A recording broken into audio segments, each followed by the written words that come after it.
in contact centers. My name is Charlie, and I'll be your host for today's webinar, and two great presentations to bring to you, and two great speakers who I will introduce to you in a moment. And actually, I'll do that right now. And the first speaker is Martin Dukes today. How are you doing, Martin? Yeah, fine. Thank you very much, Charlie, for inviting me today. No problem. It's great to have you on. Can you, for those people that are just joining us, can you maybe give them a bit of a background as to your role within the industry? Yes, I've been working as a consultant in the contact center industry for over 20 years. Worked with Sabio nearly 20 years ago. So we've got a long-term relationship. And I've been helping organizations to either improve their business performance, their service delivery, and enhance their service offering, transform what they're doing, and support them in operational management. Excellent stuff, and lots of really interesting insights you have for us on the future of the contact center industry, which we're really looking forward to, as does our next presenter, who is Stuart Dorman from Sabio. How are you doing today, Stuart?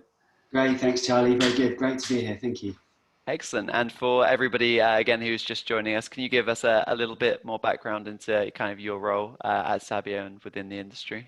Sure, yeah, so I'm Chief Innovation Officer at Sabio, and I look after our AI and emerging technology practice. I've been at Sabio since it was a startup. You know, we're a large and fast-growing organisation now, but very much focused around helping our clients to deliver brilliant service using technology. So really passionate about technology and how it can be used to improve customer service. Excellent. And I know you have 5 really interesting strategies to present to our viewers today. So yeah, really looking forward to seeing both of those presentations. And there'll be a lot for everybody to watch and keep up with today. So if you want to catch up with the replay later and download both speakers' slides, they'll be available later this afternoon for everybody to see at www.callcenterhelper.com/recorded-webinars. And just a reminder to everybody that we really like to make these webinars as interactive as possible. So it'd be great if you could go into the chat room and send in your tips and questions for our panelists, which you can do by following this link, www.callcenterhelper.com/chat. Or if you fancy a little bit less of a challenge, there's also a quicker link, which is cch.chat. And what I like to do when I'm in the chat room is to download both speakers' slides, which you can do by following that link in the top right-hand side. And obviously, you can type in your tips and questions, and also you can join our quiz by simply following these buttons at the bottom left of your screen. But I'll come back to that after Martin's presentation. And also, I think it's really great practice to have the webinar on one side of my screen, if possible, and the chat room on the other, just because I really like to keep up to date with all the information that's coming in from both the chat room and from our speakers' presentations. So that's just a little tip for everybody watching there. And we also like a good giveaway. So please keep an eye out for your chance for a bottle of champagne or a box of chocolates, which you can win by sending in the best tip to the chat room, and also by winning our quiz. So yeah, pays to be in the chat room. But now that's enough from me. I'm going to hand over to Martin, who will share his presentation.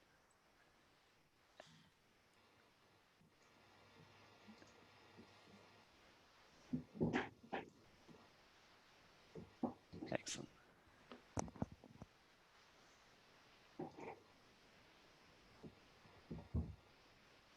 So thank you, Charlie, once again, and hello everybody. Thank you for joining and spending a little bit of time listening to some views. I want to talk about what I believe are the latest contact center or developments in the contact center industry, but to put them into some context first of all. So, as we all know, 2020 has been a year of significant change, and in particular within contact centers and customer service. I've never seen a year like it, and I was in a meeting last night where somebody described 4 years of progress taking place in 4 months, which is probably very true. So we've seen enormous change, and that's the context that we're operating in, because a number of people like myself did predictions towards the end of last year about what would happen in 2020.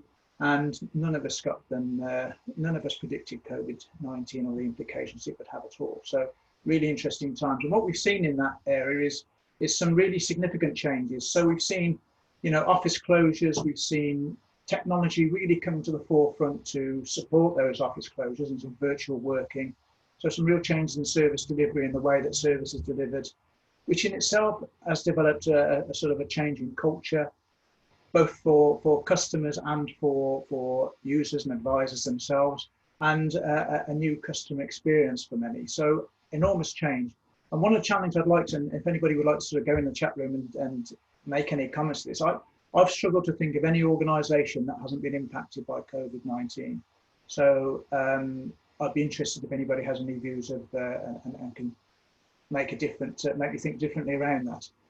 If I think about the stage of development in more recent times, when COVID came along, certainly for most people in the UK, towards the end of March, middle to the end of March, and immediately we were into a strategy of trying to cope and understand what the implications were and how we were going to cope with that situation, which I think we did very well. Most people did remarkably well at that. We then became established into an operating model that has sustained itself for some time. And I think where we're getting to now is the time to start reviewing that and thinking more clearly around, is this the right model for us? So I think we sort of struggled along for quite a while and done really, really well, but now's the time to think about that review. And one of the starting points of that is thinking, is the current mode of working sustainable? So if I think about customers generally and the acceptance levels of customers, I hear lots of situations where people are becoming a little bit fed up and irritated with the excuse of COVID. So we can't handle your call because of COVID. Well, you know, people want to understand why, and it's not really acceptable. There's something I'm dealing with at the moment that's taken far too long, and the reason because of that is COVID. Well, actually, people have known about it for some time and haven't really coped with it that well. We then start looking at home working, and you know, the majority of people that I know have been working from home for some time now. Some of those have done really well. Some of them are really enjoying working at home, but I don't think that all homes are suitable. I don't think home working is suitable for everybody. And I don't think the environments that people have at home are suitable. You know, you don't always buy your house with the idea of working from home. And a lot of people haven't done that. So there are a couple of things there to think about. And then there's the thing about socialization and whether your team members actually need to be working closely and socializing with people. And I feel from talking to advisors and agents more recently, that's something that's been missed. And with that, we come a resultant lack of team working in many areas. So some quite big things to think about there. And then, of course, we've got the whole business environment, which is changing. So lots of organizations. So if we take, for example, a restaurant, they've had to completely change their offering in many cases. They've had to reduce the number of seats, reduce menus, change their opening hours, lots of different changes in products and services. And we need to sort of consider that moving forward. And of course, some products are no longer appropriate. They were you know, well used previously, but they've really expired through the changing environment we're in. And if I think about the interesting times that we're in, we see that a grid here, where on the left we've got sort of an operating model with two types of operations. So we've got a virtual operation where people are working from home or remote offices, and an office-based operation. And across the bottom of the scale of this grid, we've got three different areas there. We've got survival for organizations that are simply trying to just keep going as long as they can. For others that are trying to maintain their position in the market, and then others that are really seeing some growth, which in itself brings some further problems. How do they cope with that growth? And one of the interesting things to me is that if you look at that, you then start to overlay that grid with different images, different layers, and you talk about different products and services, different customers' needs, the financial position of an organization, the need for process change, and the need for different people perhaps doing different things. And we can start to see the complexity in how we need to think about changing our contact centers and customer service generally. It's a really complex place to be in. So where do we go from here? Well, as I alluded to before, we've got some organizations, some clients that I have that are really struggling to deliver for a variety of reasons. It may well be that the market has disappeared. It may well be that they're struggling to keep people employed. gainfully. There's not enough work for them, but there's a real pressure for them to deliver and to keep delivering. At the other end of the spectrum, we see some organisations that have completely been inundated with additional business. So I spoke to somebody recently who was involved in the garden centre, the garden sector, and they were saying that they've been completely overwhelmed with the additional work that they've had, and they haven't been able to cope with it. So we've got different problems for different organisations, and I think it goes back to that same old thing. Whereas there isn't one size fits all in contact centres development. So some organisations need to think about, actually, just we stay exactly as we are in terms of how we're working. So if we've got people working from home, this is what we're going to go forward with doing for a while or for a longer term. Are we going to change? Are we going to do something completely different? Or are we going to revert back to how we were before? And these are quite interesting considerations for organisations, and there's pros and cons with each of those. Some real big considerations there. And if I just hand back to Charlie briefly for the first poll this afternoon. Excellent. Yeah, great. Thanks. Thanks for that, Martin. I'll just launch the poll for everybody now. And the question is, what is the main focus for your contact center in the next 12 months? So you have advisor motivation and happiness, CSAT with service offering, introducing new technology, process changes, and increasing efficiency. Interestingly, I mean, your main focus might not be included in that list. If it's not, if you could just write that into the chat room. That'd be really great to know, but I can see lots of people are voting now, so I'll leave a couple more moments before I close the poll. It's very interesting to see these results, and I'll share them with you now. So yeah, surprisingly, advisor motivation is at 4%, CSAT with their service offering is 24%, introducing new technology is 39%. I suppose that one might help hit other goals that I mentioned in this list too. 16% say process changes, and 18% say increasing efficiency. Is this kind of what you're expecting, Martin? I think so, based on the previous answers in terms of what are the challenges for people, and introducing new technology became apparent that was the most common one. So yes, it's I'm always a little bit wary around introducing new technology being an answer, because there's so much that sits behind that. So there has to be a purpose for that technology, and there has to be a reason for it. But and as you say, it may well be to support increasing efficiency. It may well be to improve CSAT. Excellent, great. I'll stop sharing those and pass back to you, Martin. Thank you. So just going back to the previous slide where I had the three options about whether to stay as you are, to move forward, or to revert to where you were before. When we start thinking about designing a new contact centre, these are some of the things that we think about. So we start at the left-hand side at the top and think, well, what are the objectives and the purpose of the centre? And then look at whether there's a business case, what experience we want to deliver, and all of those different things that go towards designing and developing a new contact centre. And I think whichever option you're going through, I think it's a valid thing to do some of those things at the moment, particularly if you're looking to change and set a new operating model in place. What's fundamental for me is designing around the customer experience. So we developed something, we put together this little diagram probably about 2 or 3 years ago, which is sort of illustrating how we would start to design a new contact center. So we'd start with the customer experience and then go around place people, etc. And you can see most of the things that you'd expect there. What's interesting nowadays is how the last 6 months has seen some quite fundamental changes. So if we have a look onto the right-hand side, we now see that process and knowledge is becoming more and more important. And predominantly because people want to be able to self-serve. There's a need for greater use of knowledge and information to be able to support advisors and customers. So hence we also see that technology has moved forward in the list of what considerations that we make. An interesting place has reduced quite significantly, again, because of what's happened and experiences what's happened. So I believe that customer expectations have changed over the last few months, and from certainly a little bit of research I did recently with customers, this was true.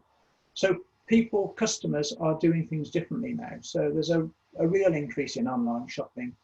We're seeing people having telephone consultations with doctors and physicians and medical people, which didn't happen as much as it perhaps could have done before. And people, of course, have their individual preferences for how they want to work and how they operate. And maybe the choices that they've had or the restriction choices of more recent months have encouraged those preferences. There's certainly been an increasing adoption of technology. So some of those choices, some of the choices have been removed in terms of access.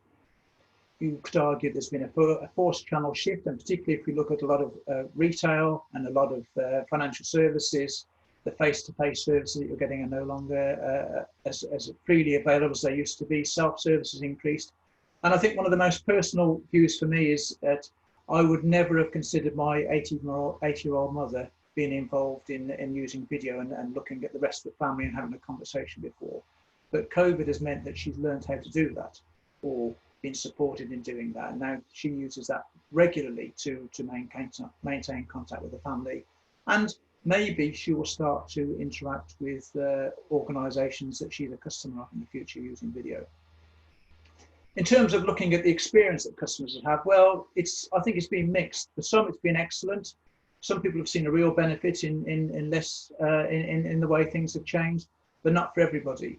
I think if we look across the world, we see a lot more vulnerability appearing, a lot more mental health cases appearing. Some as a result of COVID, but generally, I think we're in a changing environment. And the other thing in terms of the experience and how organisations relate to customers, at one time we'd have said it's an organisation's responsibility. An organisation should be responsible to its customers.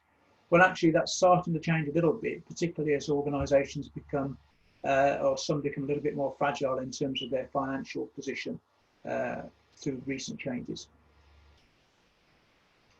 The whole order, process and knowledge I've talked about a little bit previously. So I think there's three main areas that I'd look at there. There's the business process changes. So why are we changing business processes? Well, it's about trying to become more efficient, more effective, and adapting to the changing environment, and a lot more personalisation and orchestrating customer journeys to individual needs and particular needs of different types of customers.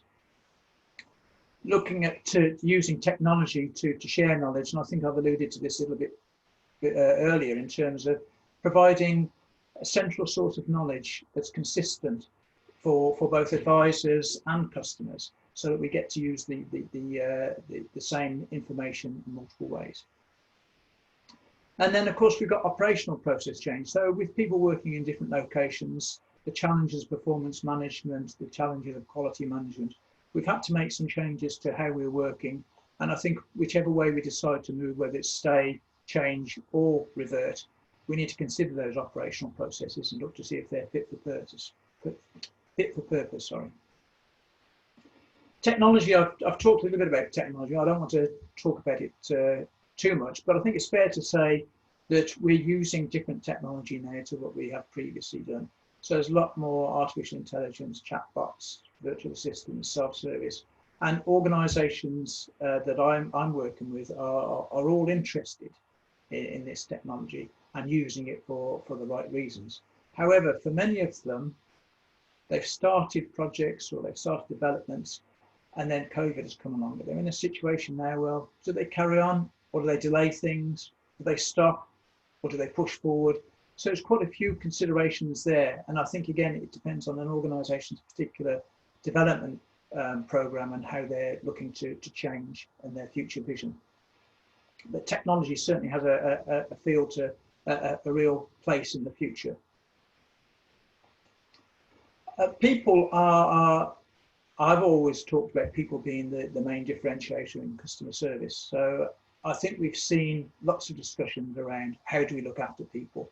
To me, what I'm experiencing with my clients is that they're having to invest more time in supervision and management of people and because they're working remotely. So they need a little bit more care. They can't see them as easily. So that's been an increase in overhead.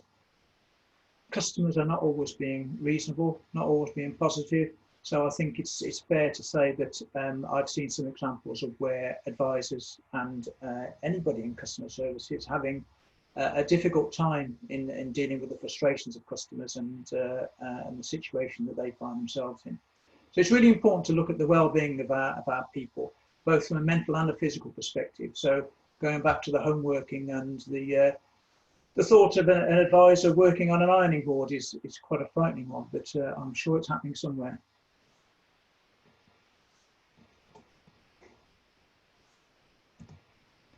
So then looking on to people, it's about the support and the tools that they need. So I believe there's a need for greater, when you're working in an isolated environment or when you're working from home or in a virtual operation, it's important that you get greater feedback. It's important you get more communication and more inclusion, because you can't see things and pick them up and just chat with somebody. So you need to have that forced integration with people, and a greater access to knowledge, greater use of information.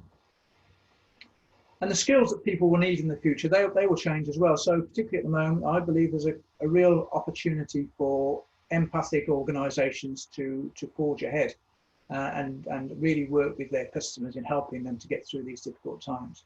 And I would say actually a lot of organisations pay lip service to this and talk about really caring about their customers. I'm not sure all of them are. So the ones that do will have a real advantage.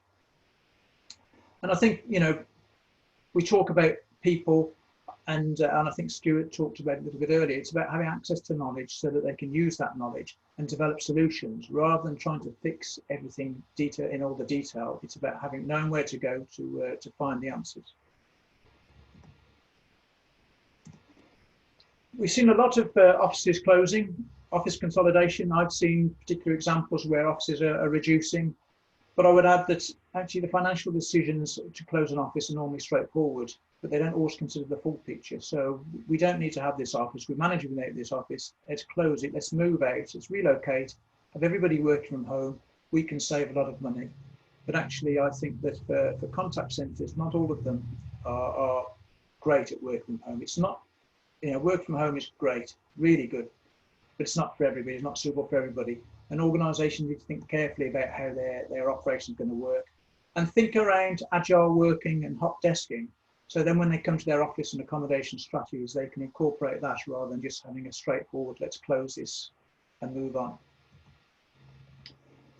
So in summary, I think organisations have got enormous decisions to make, and developments and opportunities. They need to think about what are the right ones for their particular organisation, and make sure they're appropriate to them and to their customers. They need to think about the contact centre strategy and ensure that the service is delivering against the original objectives and the original business case. So I think it's very easy previously to think about either short or long timescales, but now I think it's important to think about all three, short, medium and long, and plan accordingly. Finding out what matters to customers. So we've worked in a real fast-paced, changing environment, and we've had to push services towards customers. Now I think it's a really good opportunity. Now some of those services have settled down to find out what really matters to customers and what do they want now, rather than what we thought they wanted 6 months ago. I always believe designing around their customer experience and finding out what customers really want and being able to shape the services around those is more important now than ever, as it's continuous review. So I think in a fast-paced moving environment, we need to keep on top of things and keep reviewing to make sure that we're adaptable, agile, and able to serve customers in the most appropriate manner. So thanks very much for listening. Some contact details there if you need any further help. But any questions, please feel free to put them into the chat room. Thank you. Excellent. Thanks for that, Martin. I mean, there were so many really great points there, and I've noted quite a few key takeaways that I'll just share with everybody in a moment. But first of all, we're going to go straight to a quiz now. And while everybody logs into our chat room, I can take you through those. But if you are not yet in the chat room and would like to take part in the quiz, you can visit www.callcenterhelper.com/chat, or more simply cch.chat. What I will say is that there is a bowl of champagne or a box of chocolates for the winner, so definitely worth being in there. And also, if you could just put in a couple of words, once you're in the chat room, what you liked best about Martin's presentation, that'd be great, because we always like to hear some positive feedback. And once you're in the chat room, to take part in the quiz, simply use the A, B, C, D buttons that you'll find either at the bottom of your computer screen or the bottom of your mobile phone screen. Excellent, and there's how they correspond. So I'll just wait for everybody to join now while I get the quiz up on my screen. Excellent. So yeah, I'll let everybody filter in. But yeah, some really great points that I took away from your presentation, Martin, was using technology to share knowledge as opposed to just improving processes. I thought that was really great. Your point about how skills will change in the future, and that organizations will look to become more empathy and solutions driven. I thought that was really interesting. Your points around finding out what matters most to customers was really great. I know we've spoken about that before, and the kind of implications it has for how you can improve your quality scorecards.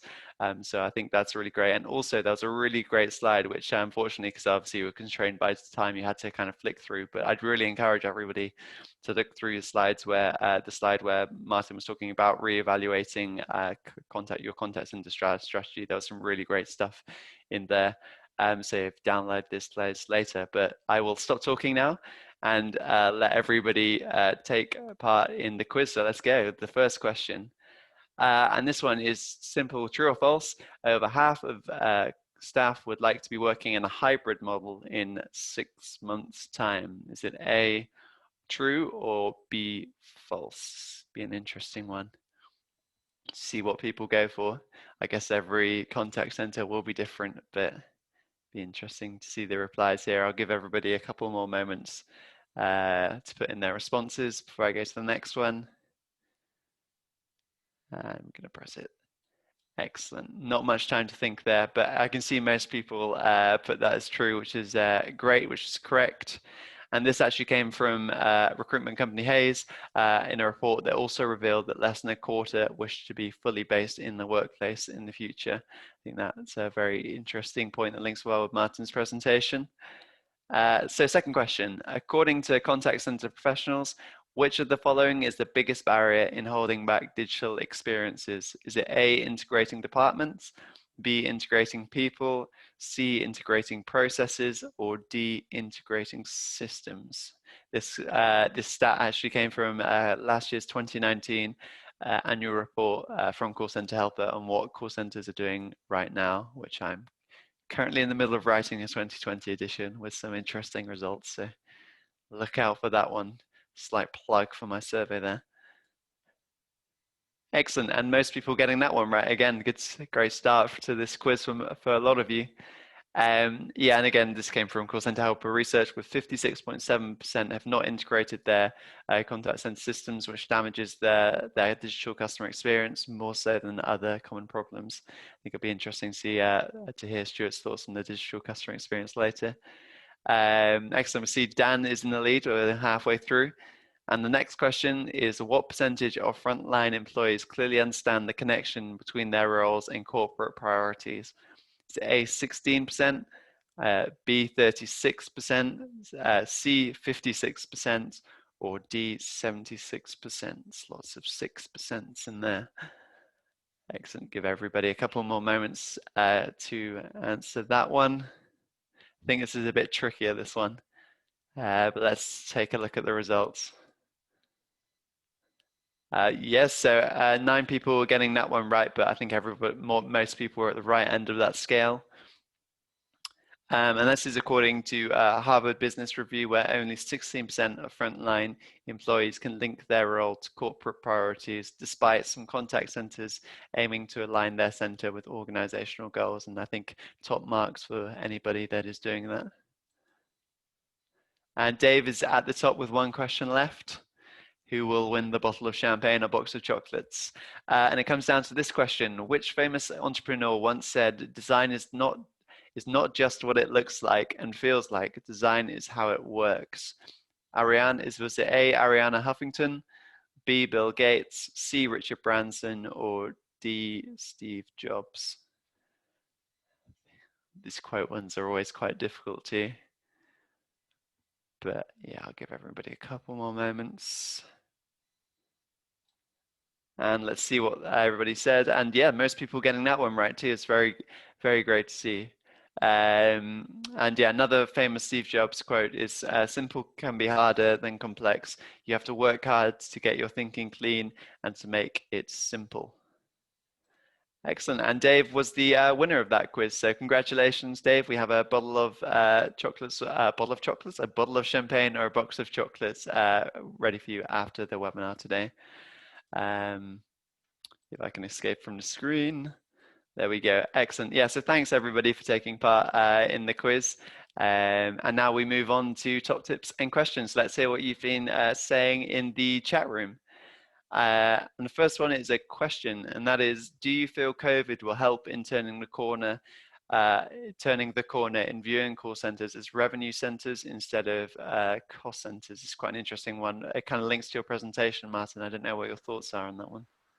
Yes, I hope. I think it's a really good question. Thanks, Anish.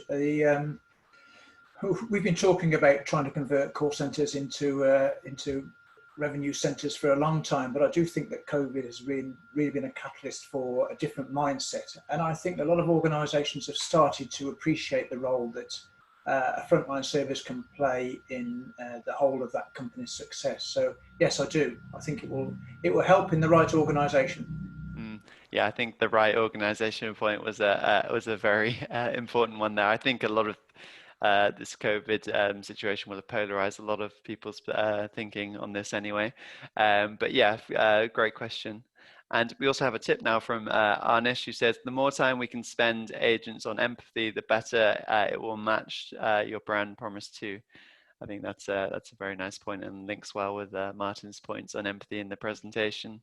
We also have a question in from Charlie's, who says, what do you think of all calls going first to a triage agent going first to a triage agent first, and they scheduled for agent to work with customer versus ACD delivers calls directly to agents to work with customers? So I don't know, Stuart, what your thoughts are on the kind of triaging.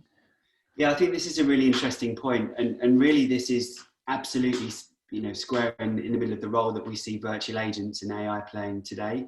Answering the call, asking the question, hey, how can I help you today? And then making a decision as to which is the right team or which is the right individual to handle that contact, possibly automating it and not giving the customer an answer straight away, possibly scheduling for some point in the future, but really sitting in front of the call center and acting as that really smart receptionist to be able to handle those types of calls. That's definitely a massive trend that we're seeing at the moment. Yeah, I think that can work really well with virtual agents, as you say, not so much with human agents on the front line, because whenever I get through to human triage, I'm always thinking, why can't I just talk to you and solve my problem? But that's my bias. That's for sure. Yeah.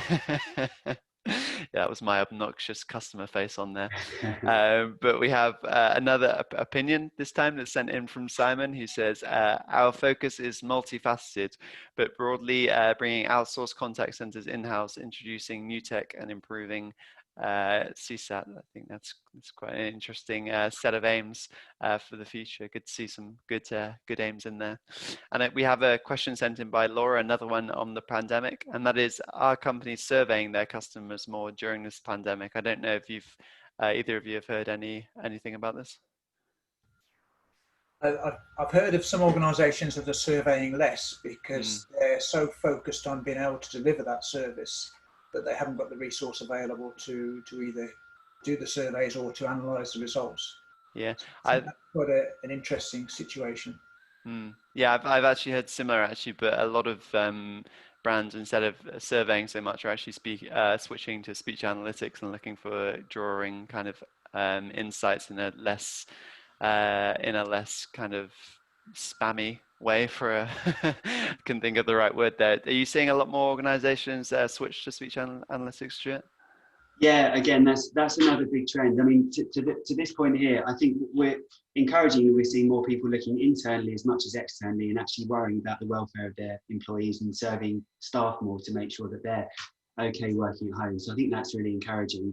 But yeah, looking at it from a technology standpoint, we're definitely seeing the ability, the value being seen in the data that exists within the contact center as part of the broader customer journey. And speech analytics is obviously one of the ways of unlocking that, but equally just joining the dots of the whole customer journey and looking at the value that you can extract from that, I think is really, really important at the moment. Yeah, I think that's a very good point. And one last tip that's come in before I go to your presentation, Stuart, comes in from Kelly. Says empathy for agents can be exhausting, especially when consistently handling negative customers.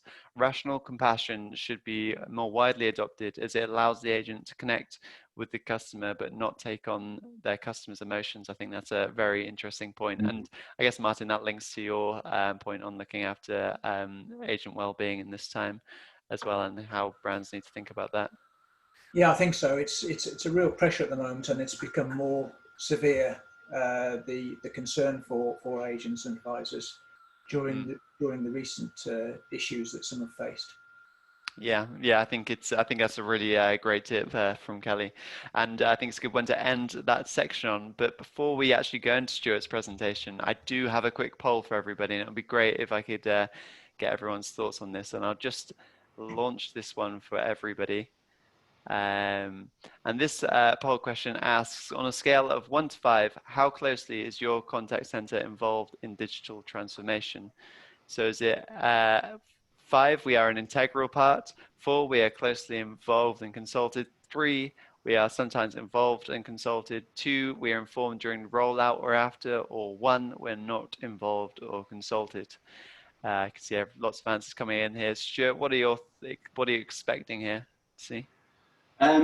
Based on our experience, I would say that certainly if you look back over the last few years, I would say the contact centre tends to be on the receiving end of those initiatives as opposed to being engaged in them fully.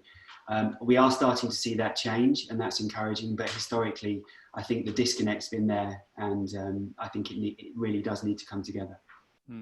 Excellent. And let's see if your suspicions are true. And yeah, we are in fact seeing that change. As you were saying, with it's great to see actually 30% saying we're an integral part, and 34%, the largest percentage there, saying we're closely involved or consulted. And I think, as you say, that maybe indicates some great change within the industry.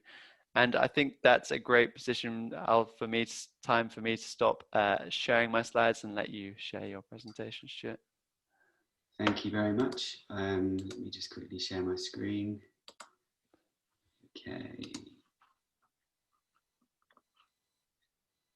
Okay, have you got that coming through? Yeah, perfect. Great. So, I mean, that was a really interesting point, and my focus, I'm going to pick up on some of the points that Martin made around technology in particular, and the transformation, the change that's happened over the last the last 6 months in particular. Now, really, for the last decade or so, we have seen quite a lot of change in digital transformation in the way that people shop. As an example, it was 10 years ago when Sainsbury's, one of our clients, just launched their online shopping grocery store. Before that, the last major innovation in grocery shopping was the invention of the supermarket 50 years ago. And the idea that you could do your weekly shop online was a revelation. And now I go to my app and I do my weekly shop, and it's fundamentally changed the way that most of us go about doing our grocery shopping. The same thing applies to the way that we travel around. Again, sort of a decade ago, the ideas around Uber or booking a train ticket, or booking a flight and having my ticket on my phone, or even TripAdvisor, Airbnb, none of these things existed just over a decade ago. But over the last 10 years, they've utterly transformed the way that we go about traveling and booking our holidays. Same principles apply to paying as well. The way that I pay for things now is fundamentally different and has changed massively over the last decade. I can now transfer money to anywhere in the world within a few clicks, secured with a biometric by using my face, for example. It's amazing. I no longer carry cash with me. I can use open banking to help me budget. And I use contactless payments, which really takes the friction out of making payments and gives me more convenience in the way that I go about my daily business. Even the way that we educate ourselves has changed as well. My kids all use Google Classroom to do their homework. They access Wikipedia to get information. There's people like things like the Khan Academy, which is really providing a world-class education to anyone with an internet connection, which is increasing all the time. You know, over the next 5 years, we expect the global masses to jump online and therefore have access to amazing levels of education that, again, just weren't possible 5 or 10 years ago. And alongside that, you know, it was about 10 years ago that we saw the launch of the iPad. And I think some people really underestimate what that did in terms of democratizing technology. Before that, a lot of people were scared of computers. You know, they were quite complicated things. People were reluctant to do anything with them in case they broke them. But all of a sudden, these touch screens and these really simple, contained, closed devices really help people to give them confidence to start to do more and more things online, to engage in e-commerce, and generally just have access to computing, whereas before they would have been afraid to do that. So the simplification of computing driven by these types of devices has really transformed and made computing almost ubiquitous to a generation of people that simply wouldn't access it a year ago. And obviously, you know, 6-7 months ago, is it now, everything suddenly changed when the pandemic hit us. And to Martin's point earlier on, nobody saw this coming. It was a complete, you know, completely unexpected. And clearly it's changed everything. We started hearing news of this virus in China, then it quickly spread to Italy. And then in no time at all, we were all in lockdown, working at home. And, you know, 6 months later, things have eased a bit, but we're looking forward to a winter where things are getting a bit stricter again and we're going back into some form of lockdown. So it really has changed everything in terms of the way we work, the way we socialize. And a lot of those changes are here to stay. Right at the start of the pandemic, we saw these amazing stories, these heroic levels of achievement with this mass shift to home working that seemed to happen, you know, in a matter of days. And I think Martin made a really good point around changes that would have taken many, many years we see happening in a matter of days or weeks in many cases. And I think this has overcome a lot of risk aversion in many organisations, and it's got a lot of people asking, how do we retain this level of urgency that was caused by COVID when things go back to normal? Now, there's no doubt that we still have a lot of work to do to normalise our processes and really help people adapt to home working. But this hybrid model of working is absolutely here to stay. Home working, you know, will be a major part of everything that we all do going forward. And we've just got to get used to it. The technology's got to catch up. Our processes have to catch up because it's here to stay. What we've also seen is this irreversible shift in behaviour. And well, at the start, I talked about the foundations being laid for digital transformation in terms of the way we shop and the way that we educate and the way that we buy things.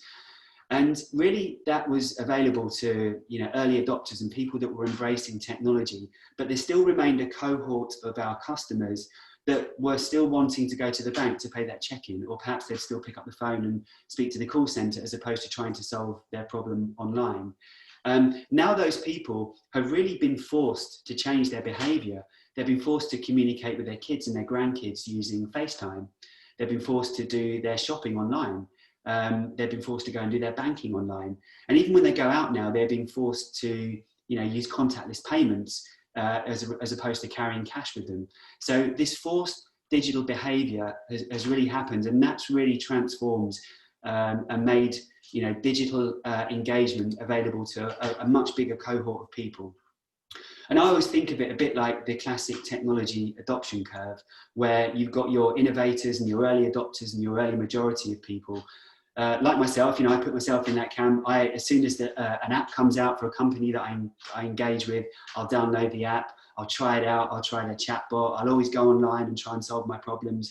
But like I say, there will be this cohort of customers that don't necessarily have the competence or the confidence to be able to go on and engage in these digital channels, engage in messaging. And these late majority or these laggard customers really never would have changed their behaviour had this pandemic not come along and forced them down this route of doing things online. So, but these people are late to the party, but they're now finding actually that it works pretty well for them. They're actually enjoying doing a lot of their shopping online. They're getting used to using Amazon. They're getting used to doing their banking online. So what we've got to make sure now is that we are able to support that cohort of customers when things do go wrong. We need to create that safety net there so that if they do engage online and they get a bit stuck or they need a bit of help, we can step in with the call center, with some assistance and really help them to, you know, to solve their problem and give them that confidence to continue their journey in the online domain. And the way that I like to think of this is trying to think of ways in which we can provide a human touch through digital channels. And if you think about in the olden days, if you like, 6 months plus ago, when people used to go into a store, say it was a department store, a really good shopkeeper or really good, retail expert within that department store would constantly be looking around and checking out, is this person, do they need any help? Is this person, they're rifling through a rack here, are they looking for a price or a size of something? This person here, they're just browsing, they're just walking through on their lunch break. They're not going to, I'm not going to waste my time speaking to them because they're just wandering through, killing a bit of time. Or maybe this person over here, I can see they're looking around for the customer service department, so I'm going to step in and point them in the right direction. We need to think about our digital assets, and particularly our websites, in the same way. We need to use technology to monitor people's behavior online and then bring in the call center, step in if somebody needs help. Now that could be a click to dial the phone number, it could be a callback, it could be a web chat, it could be a simple chatbot, it could be a bit of content. What we're doing though is using technology to personalize that journey and step in and help and link the website, link digital with contact center. And I suspect this is why we are seeing more of an interest in technology, as we saw in some of the polls earlier on, and much more engagement from the contact center in digital journeys, because the contact center itself is now undergoing this digital transformation that we've seen happen in the other digital experiences over the last decade. It's now's the time for the contact center to embrace these technologies and go on that digital transformation journey. So what I'm going to share with you now are just a few ideas as to how we can kickstart that process. And all of these ideas are designed to be relatively simple things, proof of concept, simple experiments that can be run. Normally these can take place over a 6 to 8 week period. And they're all designed really to run some experiments to help you to learn, to test out some new ideas, to gather some data, to see how customers respond, and ultimately to learn from that, to then inform your strategy going forward and help you figure out how you can carry that digital transformation journey on and engage customers in the way that they want to be, particularly given the pandemic that we're in at the moment. So first of all, we've been doing some really interesting work at Sabio with Google, where we are looking at ways in which we can start to embed customer service, customer experience, right the way up into the Google search. Now, this is accessible either through Google Maps or through the Google Search app on your mobile phone. And if you search for an organization, most of you will have done this before, and you'll see that historically, Google would have presented a telephone number to you. Now, that's not always a good thing, because most of us really would like the customers to at least try to help themselves on your website before they pick up the phone. But Google, being a marketing company, being focused on driving demand, are often presenting the phone number, and that encourages the customer to pick up the phone. But now what we can do with Google is to start to embed a messaging icon within the search. And if the customer clicks on this, as you saw from the animation, we can then open up a messaging application, front it with a virtual assistant or a chatbot, ask the customer a few questions, and either steer them towards your website where they can get the answer, or potentially escalate through to the right department or the right person within your contact center to help solve that problem. So going right the way up to the call to action, embedding into Google is one of the first things that I'd recommend organizations look at.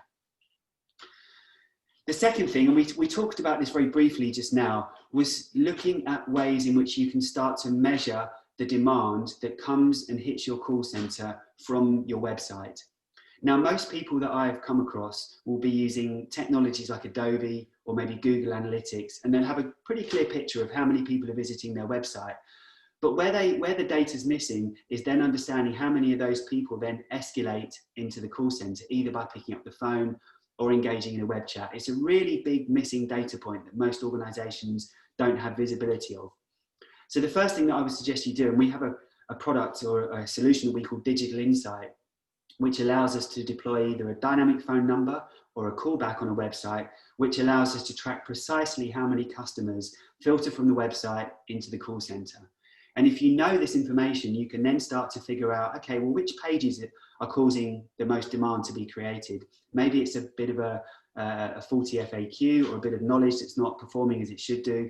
Or maybe the customer's just being lazy and not even bothering to engage in content. Maybe they're just going straight for the phone number and picking up the phone. And if we know all of these things, we can then start to design and optimize the experience accordingly. But the first step is to measure it. So the next thing, again, we touched on this, the next thing is then to use AI, and in particular virtual agents, to understand why the customer's calling. Now, a lot of people often get quite intimidated by AI. You know, they think it's an incredibly complicated thing. They hear all these terms like machine learning and neural networks and so on. But the reality is it's very simple to get up and running. We've got a process that we can deploy, you know, in a matter of days, where we can switch it on, we can filter a few calls through, we can ask the customer, hey, how can I help you? Why are you calling today? And we can very, very quickly train a model and learn why people are calling. And over an 8-week period, that gives us a really, really rich set of data. We can get many, many tens of different reasons why people are calling, which we can then use to triage, we can use to make better routing decisions, we can use to drive automation, or maybe we can try switching them to different channels if it's appropriate. So start small, but deploy very quickly. Think about deploying it on the voice channel, on messaging and on chat. And it's very, very easy to get up and running very quickly with this technology now. I guess the other point as well is that it's much, much more cost effective to do this now. We're seeing people like Amazon and Google enter into the market. It's really democratized the cost of this technology. So the fourth piece that we talk about is escalating. And I think this is particularly important now when most of your customers are at home and they're typically near a screen. And again, what we can do here is switch on the ability for agents to be able to start the conversation on a voice channel, so somebody calls in, but very quickly say to the customer, well, maybe I can send you a text message with a link on it to a web page, or maybe you can go to a website and put in a unique code. That then allows the agent to share content with the customer, much in the way that we're doing now with Zoom or with Teams. We're all used to doing it in the commercial world.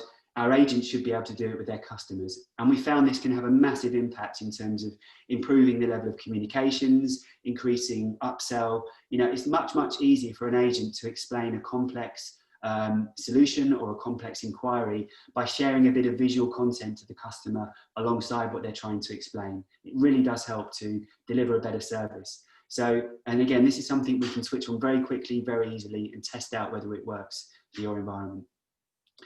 The last thing I'd like to mention is, and this is definitely more of an emerging field, but it's the use of AI to assist agents. And again, I like to think of, you know, the poor agents that are sat at home at the moment on their laptops, they're dealing with customer inquiries. It's really hard for them now to put their hand up and get their supervisor to come over and ask them for a bit of help if they've got a difficult customer or a difficult inquiry on the phone. Now what we're starting to see is the use of AI to listen into those conversations in real time, offer suggestions of knowledge, offer next best actions, maybe detect the sentiment of the customer. If a customer's maybe frustrated or if they're angry, it can send a flag to a supervisor, and we can very quickly alert the supervisor or suggest an action to the agent to help them close the inquiry down. So again, something that we can start to build and test very quickly and very easily. So that's all I've got to say, really. You know, these are the 5 easy experiments you can run today. I'll share the content with you afterwards, but really simple things that you can trial out, you know, in your call centers to try and start to engage in digital transformation and deploy these technologies from the cloud. So please get in touch if you'd like to learn more. Thank you very much. Excellent, great. Thank you for that, Stuart. Lots of really great points there. Before I kind of again go through my key takeaways, I'm just going to quickly launch a poll for everybody based on the question which you can see on screen there, and that's if you would like to hear more about from Sabio about Stuart's 5 digital strategies. If you could just put yes to that poll. But yeah, lots of really great points there. I mean, providing the human touch through digital, and I really liked your example of kind of the virtual shop assistant as you would have in a everyday shop. I thought that was great. Embedding messaging into Google search, because everybody uses Google now, and I think that's a really good way to kind of get your contacts, your customers going where you want them to go. Tracking demand from your website into the call center was another really interesting point. And a lot of your points at the beginning about forced digital behavior as well. There's lots of really great stuff from both presentations today, so definitely lots for me to take away from. And I saw that the chat room was humming, whilst you were going through that. And we have lots of more top tips and questions for both our panelists. So let's just dive straight into those. And our first question comes in from Helen, who on Chatbots, and she asks whether you'd pretend customers are talking to a human or make it obvious that they're chatting with a bot. What balance do you strike to get the best uptake and results? I guess you talked a little bit about Chatbots. Stuart, if you want to take this one. Yeah, I mean, in our experience, it's always best to be very clear to the customer that they are speaking to an AI. I think we can design the AI, and design is so important here, the way that we ask questions, the language that we use, the intonation that we can build in, etc., is all really important to help the customer feel like they're progressing towards an outcome and to make it feel as natural as possible. But we still always advise that we don't try and kid the customer into thinking they're speaking to a person. Yeah. Excellent. Yeah, it's a very interesting question, and I'm sure we have another really interesting question too coming from Kieran, who says, what tips do you have to try and ensure that onboarding, training and development of a new team member is not slowed down by work from home? I think that's another interesting area. I don't know if you have any tips for this one, Martin. Yeah, I think it's an interesting area, and I think obviously onboarding and training and development programs will have to adapt to allow for people not coming into the office environment and working, sitting next to people and seeing what they do. So I think there's lots of technology solutions, a lot more video training available than there used to be. But I certainly think it needs to be adapted to make sure that people working at home have something that's both informative and useful, but also interesting. Yeah, excellent. I'm sure none of that side-by-side learning can happen right now. I don't know if you know of any other tips, maybe similar to what Martin's just suggested there, Stuart. I think from my perspective, the challenge is about curation of content. I think more and more, and all of us are probably exposed to some really, really great content, whether it be publicly available on YouTube, internally on our knowledge management systems, LinkedIn Learning, all these different places where there's some brilliant people with some brilliant ideas. The challenge is about curating that so that people have a very clear learning path, I think. And that for me is the big challenge, not necessarily the content itself.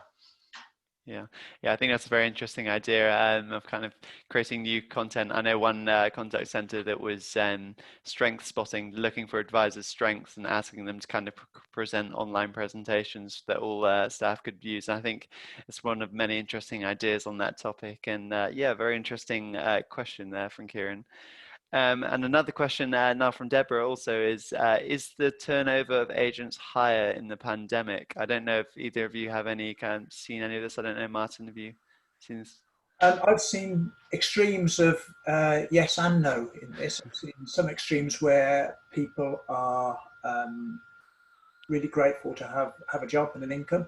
So people the turnover has been much lower, but I've also seen the other end of the spectrum where agents' stress and the position they find themselves in has become so difficult that the turnover has been higher. So yes, again, it varies considerably depending on the organisation, the services it provides, and customers.